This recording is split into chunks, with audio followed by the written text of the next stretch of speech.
નમસ્કાર, આપ જોઈ રહ્યા છો spark today news. Bharatiya Janata પાર્ટીના 47મા સ્થાપના દિવસ નિમિત્તે નર્મદા જિલ્લાના મુખ્ય મથક રાજપીપળા ખાતે આવેલા ભાજપના કાર્યાલય કમલમ ખાતે ઉત્સાહ અને ગૌરવભેર સાથે ઉજવવામાં આવ્યો। આ પ્રસંગે પાર્ટીના કાર્યકરો નવી ઉર્જા અને ઉત્સાહ જોવા મળ્યો। આ કાર્યક્રમમાં ભરૂચ નર્મદા લોકસભા ક્ષેત્રના સાંસદ મનસુખ વસાવા, નાંદોદ ધારાસભ્ય ડોક્ટર દર્શનાબેન દેશમુખ, ભાજપ નર્મદા જિલ્લા પ્રમુખ શ્રી નીલ રાવ, પ્રભારી અર્જુનભાઈ ચૌધરી, ધારાસભ્ય ભરૂચ રમેશભાઈ મિસ્ત્રી, પૂર્વ ધારાસભ્ય હર્ષદભાઈ વસાવા સહિત જિલ્લાના વિવિધ મંડળોના આગેવાનો, પદાધિકારીઓ તથા સેંકડો કાર્યકરો હાજર રહ્યા હતા। સ્થાપના દિવસ નિમિત્તે કમલમ ખાતે ધ્વજવંદન કરવામાં આવ્યું તેમજ ભારત માતા અને પંડિત દીનદયાળ ઉપાધ્યાય, ડોક્ટર શ્યામા પ્રસાદ મુખર્જી જેવા મહાન નેતાઓને યાદ કરી તેમના વિચારોને કાર્યકરો દ્વારા અનુસરવાની પ્રતિજ્ઞા લેવામાં આવી। આ પ્રસંગે ઉપસ્થિત નેતાઓએ પોતાના સંબોધનમાં જણાવ્યું હતું કે ભારતીય જનતા પાર્ટી આજે માત્ર રાજકીય પક્ષ નથી, પરંતુ દેશ સેવા, જનસેવા અને રાષ્ટ્ર નિર્માણનું આંદોલન બની ચૂકી છે। પ્રધાનમંત્રી નરેન્દ્રભાઈ મોદીના નેતૃત્વમાં દેશ વિકાસના નવા શિખરો સર કરી રહ્યો છે। કાર્યક્રમ દરમિયાન કેન્દ્ર તથા રાજ્ય સરકાર દ્વારા અમલમાં મુકાયેલી વિવિધ જનકલ્યાણકારી યોજનાઓ અંગે કાર્યકરોને વિગતવાર માહિતી આપવામાં આવી, જેમાં ખાસ કરીને આયુષ્માન ભારત યોજના, પ્રધાનમંત્રી આવાસ યોજના, ઉજ્જવલા યોજના, જળ જીવન મિશન, કિસાન સન્માન નિધિ, સ્વચ્છ ભારત અભિયાન, ડિજિટલ ઇન્ડિયા તેમજ ગુજરાત સરકારની વિવિધ વિકાસલક્ષી યોજનાઓની ચર્ચા કરવામાં આવી। આજે ભારતીય જનતા પાર્ટીનો સ્થાપના દિવસ હતો।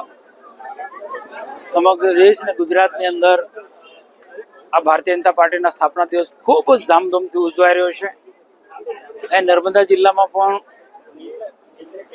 આવનારી તાલુકા પંચાયત, જિલ્લા પંચાયતની ચૂંટણીને ધ્યાનમાં રાખીને આ સ્થાપના દિવસ ઉજવવાનો ખૂબ વ્યૂહાત્મકપૂર્વક અમે પ્લાનિંગ કર્યું હતું, એટલા માટે કે ભારતીય જનતા પાર્ટી કયા સંજોગોમાં ઉદ્ભવ થયો, કયા સંજોગોમાં ઉદ્ભવ થયો, એનો મુખ્ય ઉદ્દેશ્ય શું છે, પાર્ટીની વિચારધારા શું છે, અને જે સરકારો જે છે એ સરકારો કેવો પારદર્શક વહીવટ આપી રહી છે, અને સાચા અર્થમાં ભારતીય જનતા પાર્ટી તાલુકા હોય, જિલ્લો હોય, વિધાનસભા હોય કે લોકસભા હોય, એમાં સભ્ય પદ લીધા પછી એને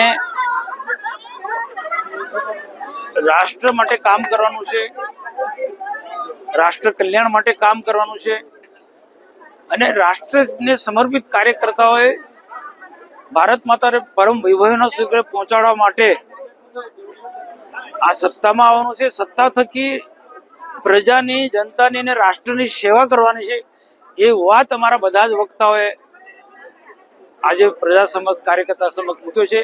રમેશભાઈ મિસ્ત્રી ભરૂચથી ધારાસભ્ય પધાર્યા, ડોક્ટર દર્શનાબેન દેશમુખ, પાર્ટીના વરિષ્ઠ આગેવાન પ્રભારી અર્જુનભાઈ ચૌધરી અને હર્ષદભાઈ વસાવાથી માંડીને બધા જ લોકો આ કાર્યક્રમની અંદર ઉપસ્થિત રહ્યા અને ખૂબ ભવ્ય પ્રકારનો આજનો કાર્યક્રમ રહ્યો।